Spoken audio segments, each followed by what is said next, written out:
माझं नाव प्रदीप बबन वाराडले, तालुका जावली, जिल्हा सातारा. रायगावचा मी रहिवासी आहे. मी 7 वर्षापासून रेशीम उद्योग करतोय.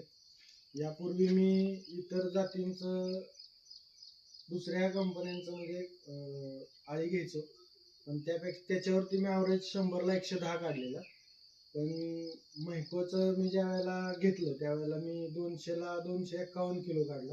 गेल्या वर्षी 200ला 251 किलो काढला आणि आता मागच्या 3 महिन्यांपूर्वी 200ला 220 किलो काढला.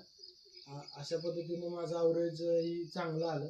त्याचं वैशिष्ट्य असं या जातीचं की आळी चांगली खाते, हॅचिंग चांगलं होतं, संख्या त्याच्यामुळं चांगली येते आणि कोशाचं वजनही चांगलं येतं.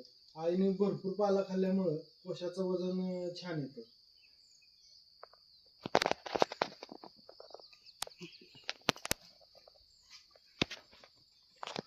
ओके.